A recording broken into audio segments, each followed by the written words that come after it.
할렐루야. 이 시간 하나님의 은혜를 간절히 사모하는 마음으로 이 자리에 오신 성도님을 주님의 이름으로 환영하고 축복합니다. 우리 양옆에 바라보면서 인사 한번 나눠보실까요? 잘 오셨습니다. 축복합니다. 네. 우리가 살아가는 모든 순간 가운데 언제나 함께 하시고 선한 길로 이끌어 주시는 주님, 지금 이 순간에도 우리를 위해서 기도하시는 주님을 바라보면서 우리 함께 마음 모아서 기쁨으로 찬양하며 나아가겠습니다.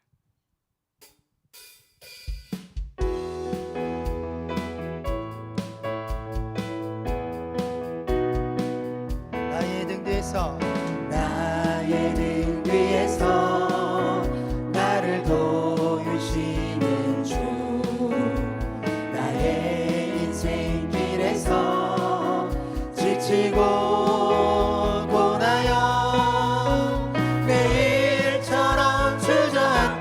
싶을 때 나를 밀어주시. 일어나 걸어라, 일어나 걸어라, 내가 새 힘을 주리니. 일어나 너 걸어라, 내 너를 도우리. 나의 등 뒤에서 나를 도우시는 평안히 길을 갈 때, 갈 때 보이지 않아도 지치고 고나여 넘어질 때면 다가와 손 내리시네. 일어나 걸어라, 내가 새 힘을 주리니. 일어나 너 걸어라, 내 너를 도.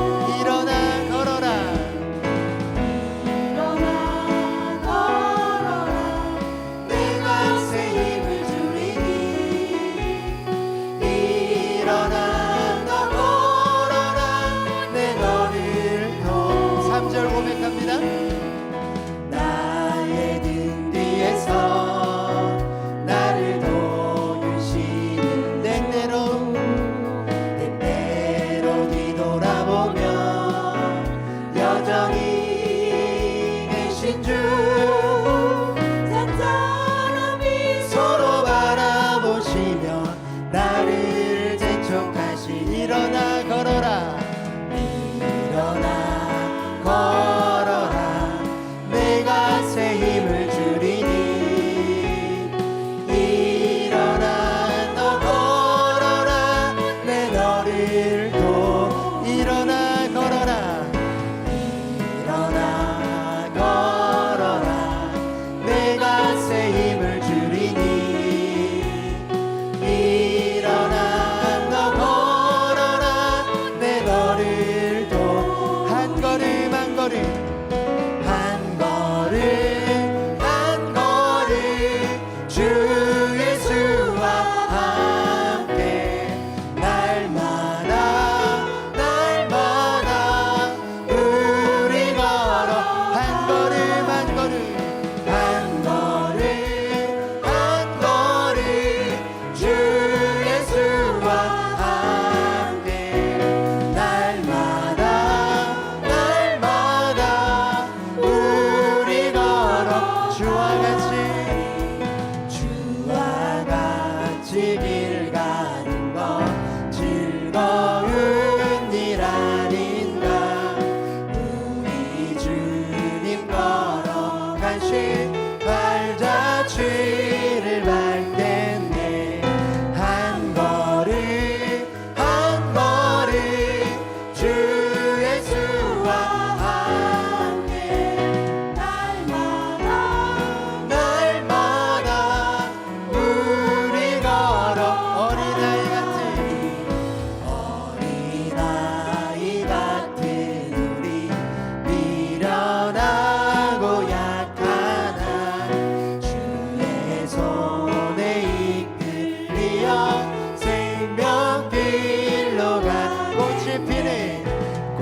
선자 우리 삶 가운데 함께 하시는 주님 앞에 영광의 박수 올려드리겠습니다.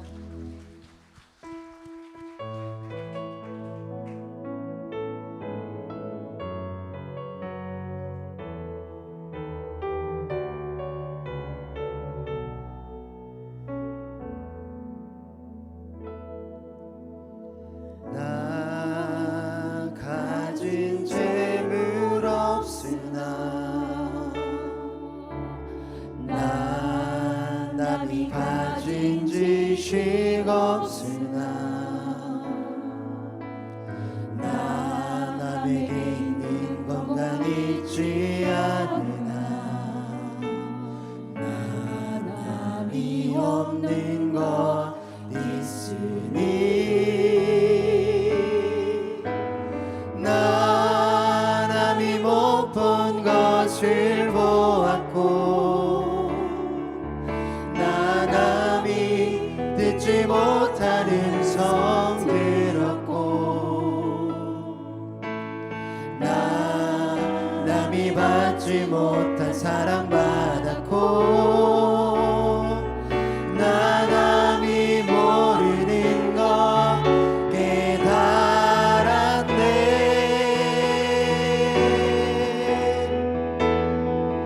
공평하신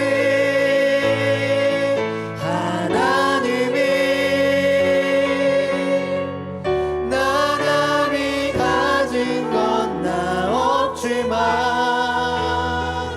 공평하신 하나님이 나 남이 없는 것 같게 하셨네. 다시 한번 고백할까요? 나 가진 재물 없으나 나 남이 가진 지식 없으나 나 남에게 있는 건강 있지 않으나 나 남이 없는 것 있으니 나 남이 못 본 것을 보았고 나 남이 듣지 못한 음성 들었고 나 남이 받지 못한 사랑 받았고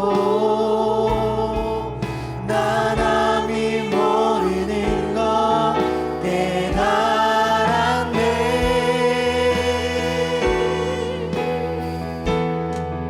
공평하신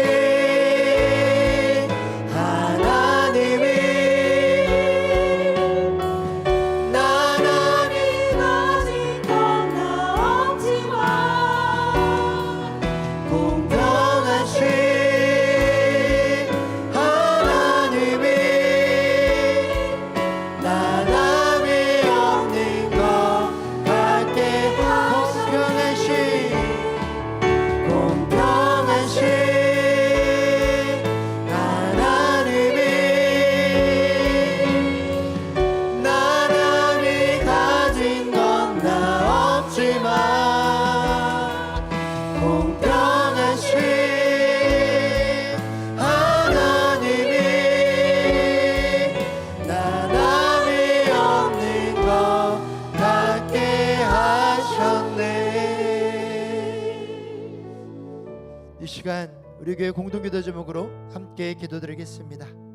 집중호우로 수혜를 입은 사람들을 위로해 주시고 복구가 순적하게 이루어지도록 온 세대가 행복한 함께를 통해 식탁 교제를 나누게 하심에 감사드리며 우리 교회가 서로 사랑하고 대접하는 공동체가 되도록 우리 교회가 후원하는 곡성의 영곡교회 성도들이 뜨겁게 기도하며 영적 전쟁에서 승리하여 우상 숭배에 젖어 있는 마을을 복음화시킬 수 있도록 이 기도 제목으로 함께 기도합니다. 사랑하는 가 많으신 아버지 하나님, 이 시간 온 성도들의 한 목소리로 기도합니다. 집중으로 인해서 어려움을 당하는 우리 거제도와 통영지역을 지켜주시옵소서. 삶의 터전과 일터에 피해를 입고 어려움을 겪는 이들 위로해 주시고 모든 복구가 순적하게 이루어지게 하여 주시옵소서. 지난 주일 어린아이들과 어른들이 만나 교제하는 행복한 학기를 진행하였습니다. 온 세대가 행복한 학기를 통해서 받은 은혜를 기억하게 하여 주시고 식탁의 교제를 나누고 서로 사랑하고 대접하는 따뜻한 공동체 되게 하여 주시옵소서. 우리 교회가 후원하는 곡성의 용곡교회 성도들을 위해서 기도합니다. 온 성도들이 한 마음으로 기도하며 연적 전쟁에서 승리하게 하여 주시고 우상 숭배에 젖어 있는 그 땅의 마을을 하나님의 나라로 변화시키는 교회 되게 하여 주시옵소서. 거룩하시고 사랑이 많으신 하나님 아버지, 오늘도 생명의 호흡을 허락하시고 예배의 자리로 불러주심에 감사와 찬양을 올려드립니다. 우리의 삶을 인도하시고 지금까지 은혜로 붙들어 주신 주님께 모든 영광을 올려드립니다. 주님, 우리의 죄를 고백합니다. 입술로는 주님을 사랑한다고 말하면서 삶 속에서는 세상을 더 의지했고 기도보다 불평을, 사랑보다 판단을 앞세웠던 우리의 모습을 용서하여 주옵소서. 우리의 교만과 욕심, 무관심과 게으름을 십자가의 보혈로 깨끗하게 씻어주시고 정결한 심령과 새 마음을 허락하여 주옵소서. 오늘 이 예배 가운데 성령님께서 충만하게 임재하여 주시고 우리의 굳어진 마음을 열어 하나님의 음성을 듣게 하시며 말씀 앞에 순종하는 믿음을 허락하여 주옵소서. 오늘 말씀을 전하시는 목사님께 성령의 능력과 지혜를 더하여 주시고 선포되는 말씀이 우리의 심령을 살리고 가정과 교회를 새롭게 하는 생명의 말씀이 되게 하옵소서. 하나님, 시온 찬양대와 다드림 찬양단을 기억하여 주옵소서. 들려지는 찬양이 사람을 위한 찬양이 아니라 하나님께 향기로운 예배가 되게 하시고 찬양하는 모든 이들에게 기쁨과 은혜를 더하여 주셔서 성도들의 성령이 회복되고 하나님께만 영광 돌리는 시간이 되게 하옵소서. 담임 목사님과 모든 교육자들에게 성령의 능력과 건강을 더하여 주옵소서. 온 성도들이 한 마음으로 사랑하며 복음을 전하는 교회가 되게 하시며 다음 세대가 믿음 위에 굳게 서게 하시고 지역사회에 소망을 전하는 교회가 되게 하옵소서. 병상에서 고통받는 성도들에게는 치유의 손길을 베풀어 주시고 낙심한 자에게는 위로를, 시험 가운데 있는 자에게는 이길 힘을 더하여 주옵소서. 우리의 가정마다 주님의 평강이 넘치게 하시고 일터와 삶의 현장에서도 하나님께 영광 돌리는 삶을 살아가게 하옵소서. 이 시간 우리의 예배를 기쁘게 받아주시고 성령님께서 함께하여 주옵소서. 모든 영광을 하나님 홀로 받아주시기를 원하오며 우리를 구원하신 예수 그리스도의 이름으로 간절히 기도드립니다. 아멘.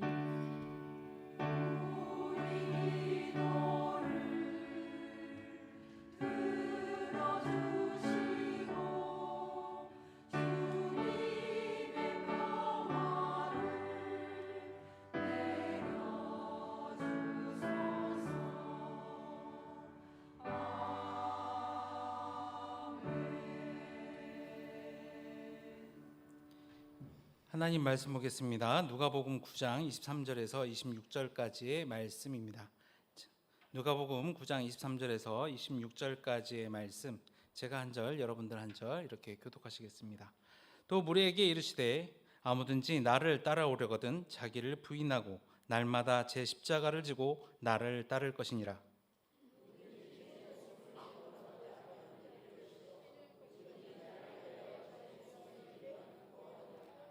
사람이 만일 온 천하를 얻고도 자기를 잃든지 빼앗기든지 하면 무엇이 유익하리요?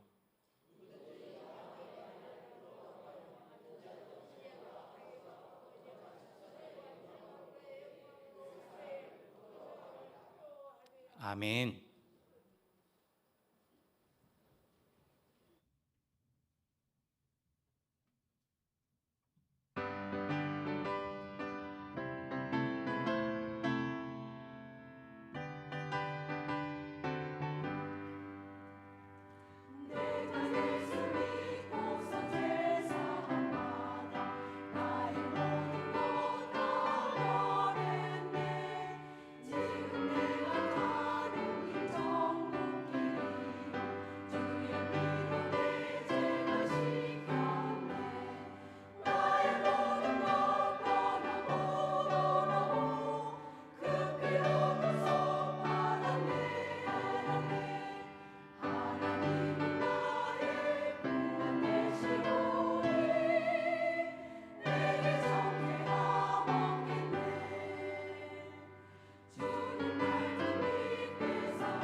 여러분도 다 아시다시피 2주 전 저는 방글라데시 단기 선교를 다녀왔습니다. 방글라데시에서 단기 선교팀은요, 의료 사역과 어린이 사역, 구제 사역과 예배 사역을 감당하였습니다. 날씨는 우리나라도 물론 더웠겠지만 더 성능이 좋은 습식 사우나에 들어간 기분이었고요. 한국에서 의료진과 선교팀이 왔다라는 소식을 듣고 많은 현지인들이 몰려와서 우리 팀원들이 정말로 고생이 많았습니다. 단기 선교팀에는 각자의 사역이 다 있었는데요. 어떤 분은 밥 먹는 시간 빼고는 계속 상대방의 눈을 바라봤던 분이 계시고요. 또 어떤 분은 기도만 했던 분이 계시고, 또 어떤 분은 하루 종일 아이들과 놀기만 하신 분이 계시고, 또 어떤 분은 마사지만 하신 분이 계십니다. 저에게도 맡겨진 사역이 있었습니다. 그 가운데 하나가 사람들에게 복음을 전하는 일이었습니다. 그래서 설교를 몇 번 하신 줄 아십니까? 4번 했습니다. 양림교회에서 한 달치 설교보다 많은 설교를 하였습니다. 부탁받은 설교는 복음을 잘 모르는 사람들에게 예수님을 소개하는 복음 제시의 설교였습니다. 복음 제시 설교를 부탁받고 어떤 설교를 준비할까 고민하다가 문득 이런 생각이 들었습니다. 안 넘어가네요. 설교를 준비하면서요, 내가 복음 제시 설교를 언제 했지? 라는 그런 질문이 생긴 겁니다. 생각해 보니까 꽤 오래되었습니다. 저는 목사입니다. 성경을 읽고 본문을 연구하고 그 말씀이 무엇을 뜻하는지 성도들에게 설명합니다. 그런데 정작 예수님을 전혀 모르는 사람들에게 예수님께서는 이런 분이십니다. 그리고 제가 믿는 복음은요, 이런 것입니다. 라고 처음부터 예수님을 소개하는 설교를 해본 것은 꽤 오랜만의 일이다라고 생각이 들었습니다.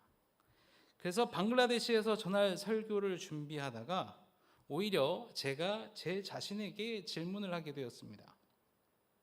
나에게 있어서 복음은 무엇인가? 그리고 조금 더 근본적인 질문을 하게 되었습니다. 나에게 있어서 예수님은 도대체 누구일까? 라는 질문이었습니다. 오랫동안 예수님을 믿었고 신학을 공부했고 목사가 되어서 사람들에게 예수님에 대해서 전하고 있지만 정작 나는 왜 예수님을 믿는 것인가? 라는 그 질문을 붙잡고 생각을 하기 시작했습니다. 그러다가 한마디가 제 마음을 울렸습니다. 그것은 바로 이상한 사람이었습니다. 제가 믿는 예수님은 참 이상한 사람입니다. 우리는 사람을 사귈 때 본능적으로 나에게 도움이 되는 사람과 사귀려고 하는 특성이 있습니다. 힘이 있는 사람을 사귀어서 나도 괜히 힘이 있어 보이고 싶고요. 돈 있는 사람을 사귀고 능력이 있는 사람, 나에게 무엇인가 해줄 수 있는 사람과 가까워지고 싶어 합니다. 그런데 예수님께서는 참 이상합니다.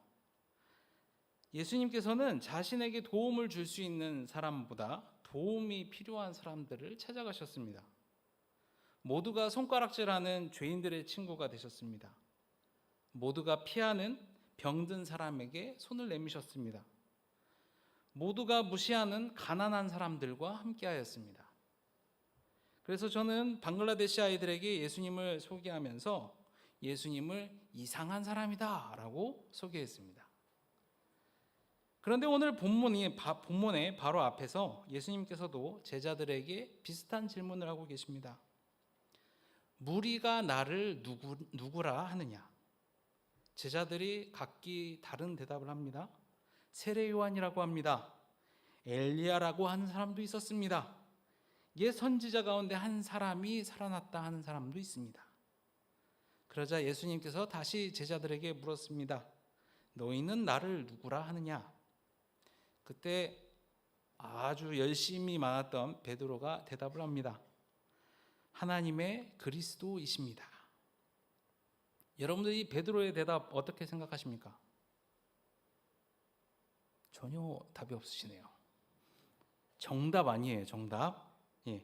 예수님은 그리스도이십니다. 그런데 문제가 있어요. 분명 베드로는 정답을 얘기했지만 베드로는 예수님께서 누구라는 사실을 알고는 있었지만 예수님께서 걸어갈 그리스도의 길이 어떤 길인지는 아직 몰랐습니다. 당시 많은 사람들이 기대했던 메시아의 모습 가운데 하나는 이스라엘을 회복하고 원수를 물리치는 강한 왕의 모습이었습니다. 그러니 예수님을 그리스도라고 고백한 제자들도 기대하는 것들이 많이 있었습니다. 실제로 제자들은 훗날까지 누가 더 큰 사람인지 다투었습니다. 그러니까 제자들에게 예수님은 그리스도시면서 동시에 자신들의 희망을 이루어줄 그런 위대한 존재이기도 하였습니다. 그런데 가만히 생각해 보면요, 우리의 신앙도 별반 다르지 않을 때가 많습니다. 우리도 우리에게 도움을 줄 강한 예수님께 많은 것들을 부탁하면서 살아갑니다. 예수님, 우리 가정을 지켜주십시오. 우리 자녀가 잘 되게 해주세요. 사업이 잘 되게 해주세요. 병을 고쳐주세요. 여기다가 조금 더 이렇게 조미료를 쳐서 얘기를 드리면, 예수님, 내 마음에 안 드는 저 김집사 좀 혼내주시오 하는 기도도 하게 됩니다. 물론 우리는 우리의 구할 것을 예수님께 구하여 기도할 수 있습니다. 예수님께 도움을 구하는 것은 잘못이 아닙니다. 그렇지만 문제는 어느 순간 우리의 신앙의 중심이 뒤바뀔 수 있다는 것입니다. 내가 예수님을 따라가는 것이 아니라 예수님께서 내가 원하는 길을 따라오기를 원하는 것입니다. 예수님을 믿는데 중심은 여전히 나에게 있습니다. 그래서 예수님은 베드로의 정답을 들으시고 놀라운 말씀을 하십니다. 그래, 내가 그리스도다. 그런데 너희가 내가 어떤 그리스도인지를 알아야 한다. 그러면서 22절 말씀하고 계시는데요. 22절 말씀 함께 읽겠습니다. 인자가 많은 고난을 받고 장로들과 대제사장들과 서기관들에게 버림받아 죽임을 당하고 제3일에 살아나야 하리라. 아멘. 참 이상합니다. 예수님께서 정말로 그리스도라면 사람들의 기대처럼 왕자를 향해 올라가야 하는데 예수님은 죄인을 벌하는 십자가로 가겠다라고 말씀하고 계십니다. 높아지는 것이 아니라 낮아지고 대접받는 것이 아니라 버림받고 사람을 죽여 승리하는 것이 아니라 자신이 죽겠다라고 말씀하시는 겁니다. 참 이상한 그리스도 아닙니까? 왜 예수님께서는 이런 길을 걸어가셨을까요? 예수님께서 사람들이 하나님의 뜻이라고 생각했던 수많은 것들 가운데서 진짜로 하나님의 마음을 삶으로 보여주셨기 때문입니다. 사람들이 죄인을 정죄할 때 예수님은 죄인들의 친구가 되었습니다. 사람들이 병든 사람을 죄인 취급할 때에 예수님께서는 그 병든 사람에게 손을 내미셨습니다. 사람들이 율법을 지킨다는 이유로 고통받는 사람을 외면하고 살 때에 예수님께서는 율법이 아니라 사람을 살리는 것이 하나님의 뜻이다라는 것을 보여주셨습니다. 그러자 사람들이 이 예수님을 불편해하기 시작했습니다. 처음에는 예수님을 인정하지 않았어요. 그 다음에는 예수님을 부인하였습니다. 그리고 부인을 넘어서 미워하기 시작했습니다. 결국 예수님을 죽이기로 결심합니다. 그런데 이런 놀라운 변화들 가운데서도 예수님께서는 도망가지 않으십니다. 제가 방글라데시에서 설교할 거에 대해서 고민하고 있었던 두 번째 고민했던 질문이 바로 이것입니다. 그렇다면 예수님께서 보여주신 사랑은 어떤 사랑일까? 생각해보니 예수님께서 보여주신 그 사랑도 참 이상했습니다. 예수님께서는 자신을 죽이려 달려드는 사람들을 저주하지 않았습니다. 십자가에 달려 자신을 죽이는 사람들을 바라보면서 하나님께 용서를 구하셨습니다. 자신을 배신한 사람을 버리지 않으셨고요. 자신을 부인한 제자들을 다시 찾아가셨습니다. 그리고 사랑하는 사람들을 살리기 위해서 자신의 목숨을 내어주셨습니다. 세상의 사람들은 대개 나에게 잘해주는 사람을 사랑하고 좋아합니다. 저도 제 아들과 제 집사람을 사랑합니다. 예, 표정이 전혀 아니다라는 표정이신데, 네. 제 아들과 집사람을 사랑하지만요, 나에게 도움이 될 때, 그리고 저에게 더 사랑스럽게 대해줄 때, 저희 아들과 저희 집사람이 더 사랑스럽습니다. 우리는 그렇게 살아갑니다. 나를 좋아해주는 사람을 좋아하고, 나에게 도움이 되는 사람에게 잘해주고, 나를 미워하는 사람에게는 마음을 닫게 됩니다. 그런데 예수님의 사랑은 반대였습니다. 세상은 나를 살리기 위해 다른 사람을 희생시키지만 예수님께서는 다른 사람을 살리기 위해서 자신을 희생시켰습니다. 이것이 십자가예요. 그리고 십자가는 단지 사람들이 예수님을 미워해서 일어난 비극만이 아니었습니다. 예수님께서는 그 십자가에서 우리의 죄와 죽음을 짊어지셨고 우리를 하나님께로 돌이키는 놀라운 사랑을 완성시키셨습니다. 그래서 이 십자가는 단순히 예수님께서 죽으신 장소가 아닙니다. 십자가는 예수님이 어떤 분인지 가장 분명하게 나타내주는 장소이고 징표가 되었습니다. 그런데 오늘 본문에서 아주 중요한 순서가 하나가 있습니다. 예수님은 제자들에게 십자가를 지라고 말씀하시기 전에 먼저 자신이 십자가를 질 것이다 라고 말씀하고 계세요. 22절에서 예수님의 십자가가 나오고 23절에서 우리가 짊어질 십자가가 나오게 됩니다. 예수님께서는 자신이 가지 않은 길을 우리에게 가라고 명령하신 분이 아닙니다. 본인이 먼저 행하시고 우리 보고 오라 하셨습니다. 먼저 고난의 길을 가셨습니다. 먼저 죄인보다 낮아지셨고요. 먼저 자신을 모함한 사람들을 용서하셨습니다. 그리고 먼저 우리를 사랑하셨고 먼저 버림을 받으셨고 먼저 십자가를 지셨습니다. 그리고 나서 우리에게 말씀하십니다. 나를 따라오너라. 저는 이것이 참 매력적이라고 생각합니다.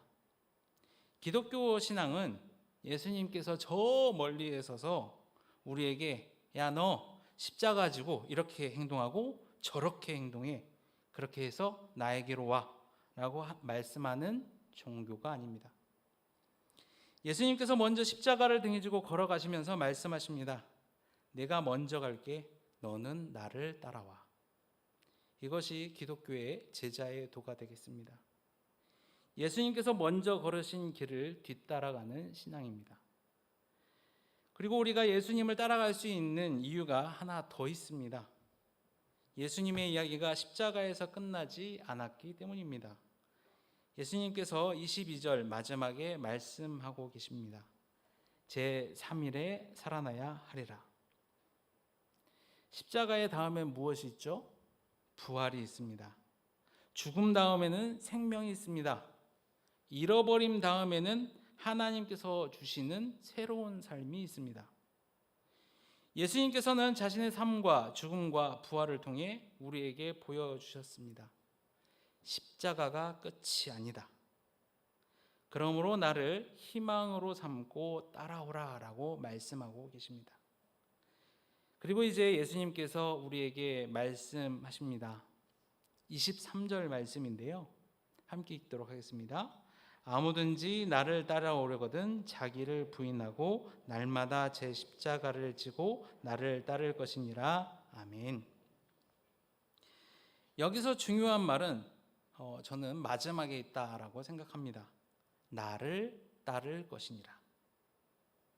사실 그렇지 않습니까? 우리의 신앙을 설명하라 했을 때 어려운 말들, 신학적인 미사여구를 다 제하고 생각해 보면 우리의 신앙은요, 예수님이 좋아서 예수님을 따라가는 것입니다. 저도 그랬던 것 같습니다. 청년 시절에 저는 예수님의 삶이 참 멋지다라고 생각했어요. 죄인의 친구가 되어준 게 참 멋있었고요. 약한 사람의 편이 되신 것도 참 멋있었습니다. 사람들이 외면하는 사람들에게, 그리고 자신을 미워하는 사람들에게 사람까지 용서해 주시고 사랑하는 그 모습이 너무나 멋있었습니다. 사람을 살리기 위해서 자신을 내어주신 그 사랑이 너무 멋있었습니다. 그리고 죽음으로 끝나지 않고 다시 살아난 모습을 보면서 예수님께서 나의 구주시구나라고 생각하였습니다. 그래서 저도 그 사람처럼 예수님처럼 그렇게 한번 살아보고 싶었습니다. 그래서 예수님을 따라간다고 나름 노력을 했던 것 같아요. 따라가다 보니까 이제 문제가 생겨나게 됩니다. 예수님께서 가시는 길이요, 세상의 길과 내가 가고 싶은 길과 정반대였다라는 사실입니다. 멋져 보였던 그 길이 살다 보니 너무 힘든 길이었고, 사람들이 알아주는 길이 아니라 때로는 천대받는 길이었습니다. 이런 우리의 상황을 아시는 것처럼 예수님께서는 말씀하십니다. 자기를 부인하라. 자기 부인은 내가 이 세상에 아무런 가치가 없는 사람이다라고 생각하는 자학이 아닙니다.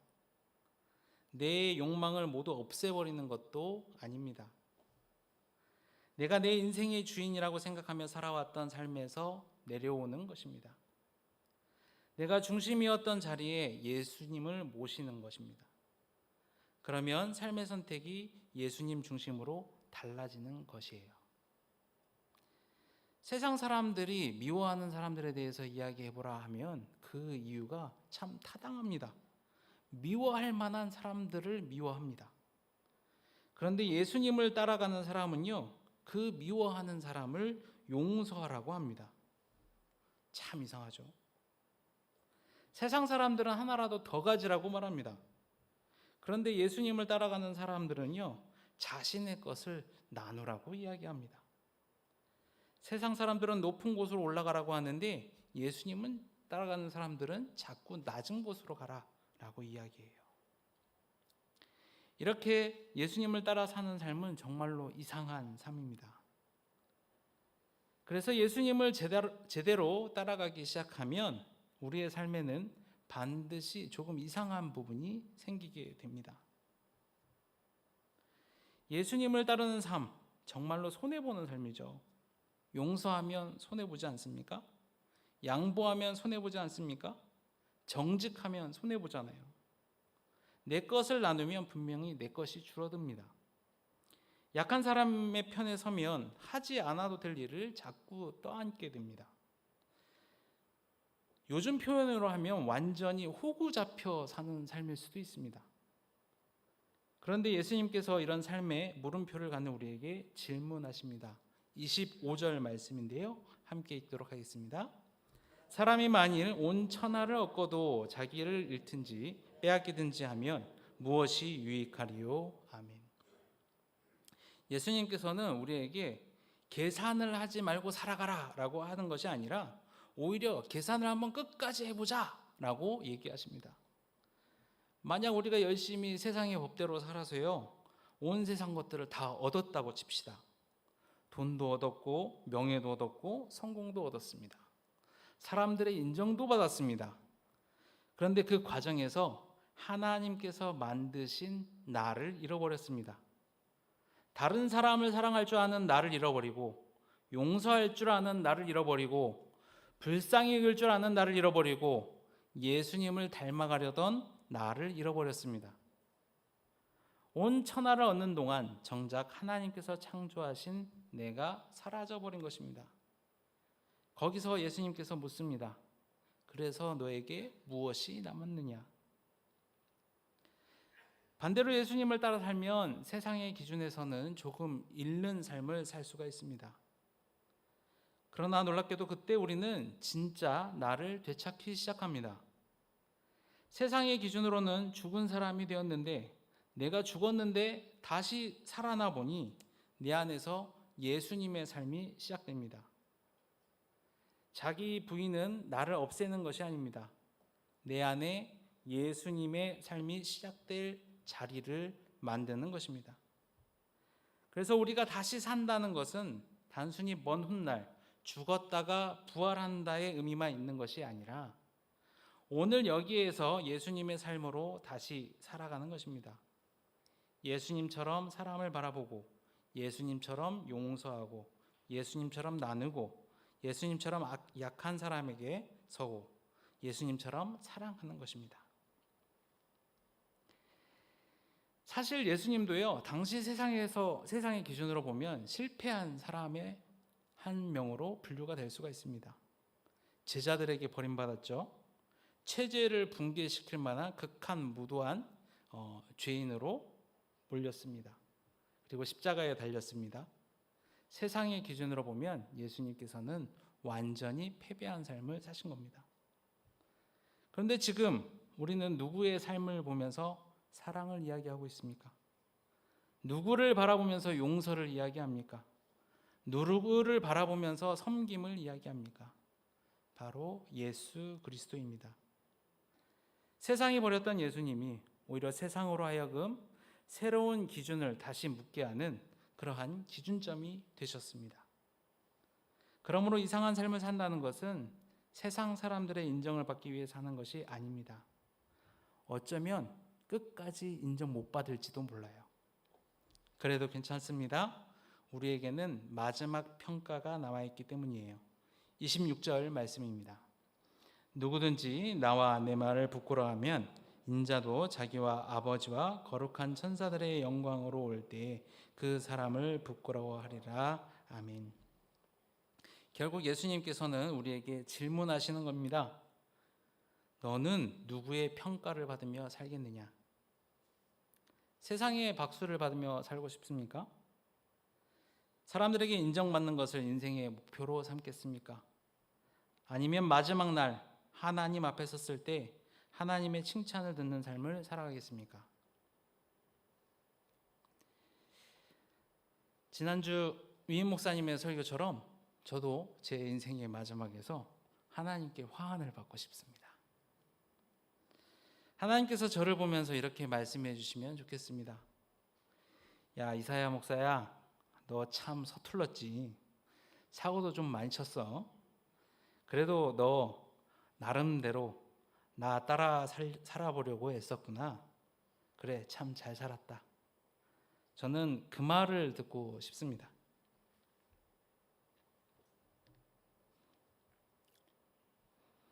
생각해보면 저는 방글라데시에서 복음을 전하려 하다가 그리고 설교를 준비하다가 오히려 제 자신에게 복음을 다시 한번 발견하게 되었습니다. 저에게 있어서 예수님은 이상한 사람입니다. 그 이상한 예수님은 정말로 이상한 사랑을 나에게 보여주셨습니다.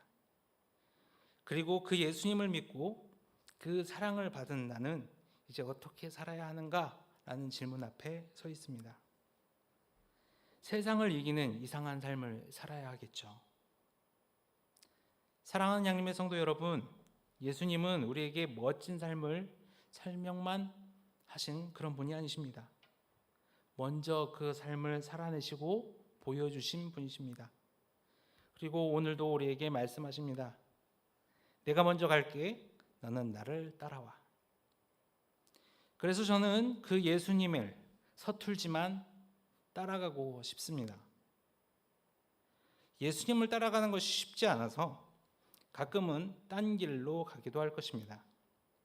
그래서 종종 예수님의 마음을, 그 속을 뒤집어 놓기도 할 것입니다. 그리고 제 삶에서 조금 손해 볼 때도 있을 것 같아요. 조금 바보 같아 보일 때도 있을 것 같아요. 세상의 기준과 조금 다른 선택을 해야 할 때도 있을 것 같습니다. 그래도 예수님께서 걸어가신 그 길이라면 그 길 끝에서 하나님께서 잘 살았다 말씀해 주신다면 저는 그렇게 한번 살아보고 싶습니다. 설교를 하면서 참 안타까운 생각이 듭니다. 저도 예수님처럼 그리고 저처럼 이렇게 사십시오 라고 당당하게 말하고 싶은데 그러지 못해서 살아보고 싶다라고 말하는 제 자신이 참 안타깝습니다. 여러분은 어떠십니까? 예수님을 믿으십니까? 그렇다면 예수님처럼 그 멋진 이상한 삶 한번 살아보고 싶지는 않으신지요? 이상한 사람 예수님을 따라서 이상한 사랑을 품고 함께 이상한 삶을 살아가는 양림의 모든 성도들이 되기를 간절히 바랍니다. 기도하겠습니다. 사랑의 하나님 아버지, 부족한 우리에게 이상한 사람 예수 그리스도를 우리에게 보내주시고 십자가에서 그 이상한 사랑을 보여주심에 감사드립니다. 예수님을 믿는다고 하면서도 예수님을 따라가기보다 예수님께서 내가 원하는 길을 따라와 주시기만을 바랬던 우리의 모습을 돌아봅니다. 주님, 내가 내 삶의 주인이 되려는 마음을 내려놓게 하시고 날마다 내 십자가를 지고 예수님이 먼저 가신 그 길을 따라가게 하여 주시옵소서. 미운 마음이 들 때 사랑하게 하시고 움켜쥐고 싶은 마음이 들 때 나누게 하시고 높아지고 싶을 때 낮아지게 하시고 사람들이 외면하는 이들 곁에 서게 하여 주시옵소서. 세상의 기준으로는 손해처럼 보여도 십자가가 그 끝이 아니며 그 너머에 부활과 생명이 있음을 믿게 하여 주시옵소서. 온 세상을 얻고도 우리의 자신을 잃어버린 사람이 아니라 예수님을 따라가며 하나님께서 지으신 참된 나를 되찾게 하시고 우리 안에 예수님의 삶이 더욱 선명하게 나타나게 하여 주시옵소서. 마지막 날 주님 앞에 섰을 때 세상의 박수가 아니라 주님의 칭찬을 듣게 하여 주시옵소서. 잘 살았다, 나를 따라 살아보려고 했었구나. 그 말씀을 소망하며 서툴러도 다시 예수님을 따라 걷게 하여 주시옵소서. 이상한 사람 예수님을 따라 이상한 사랑을 품고 함께 이상한 삶을 살아가는 우리 모두가 되게 하여 주시옵소서. 예수 그리스도의 이름으로 기도합니다. 아멘.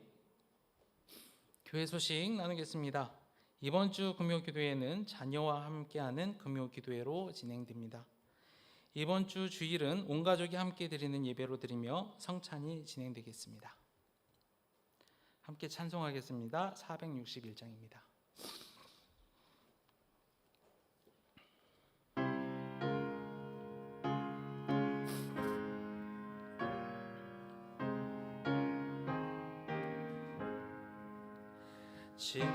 십자가를 질 수 있나 주가 물어보실 때 죽기까지 따르오니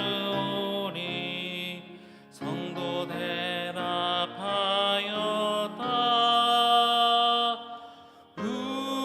우리의 심령 주의 것이니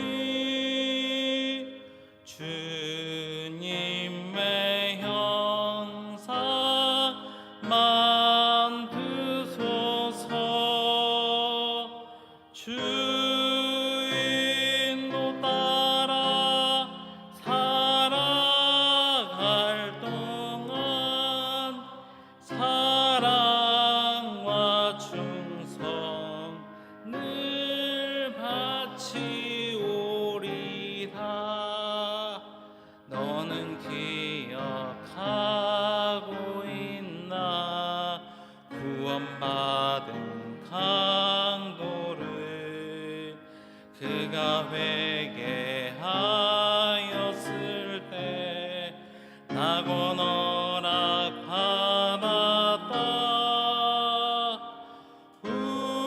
우리의 심령 주의 것이니 주님의 영상 만드소서.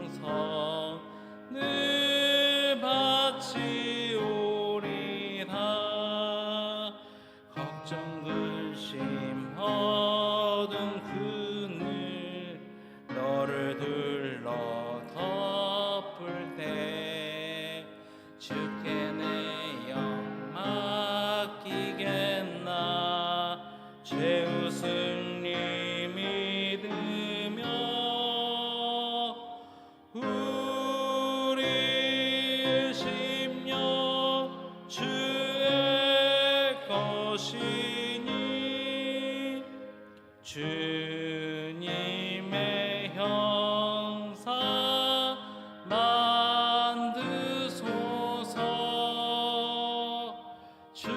주인도 따라 살아갈 동안 사랑과 충성 늘 바치오리다.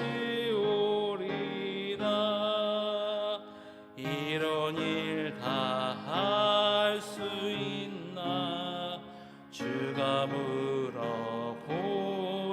때 한가 바울처럼 선뜻 대답하리라. 우리 심령 주의 것이니 주님의 형상 만드소서. 주인도 따라 살아갈 동안 사랑과 충성 늘 바치오리다.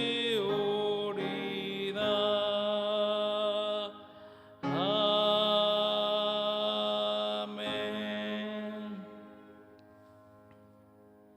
이제는 우리 주 예수 그리스도의 은혜와 하나님 아버지의 그 크신 사랑과 성령님의 감화하시고 교통하심이 이상한 사람 예수 그리스도를 사랑하여 세상의 박수보다 하나님의 칭찬을 바라며 비록 서툴고 때로는 손해보는 것 같아도 십자가 너머의 부활과 생명이 있음을 믿고 예수님의 그 멋진 이상한 삶을 따라 살기로 다짐하는 사랑하는 우리 양림의 모든 성도들 머리 위에 이제로부터 영원토록 함께하기를 축원하옵나이다. 아멘.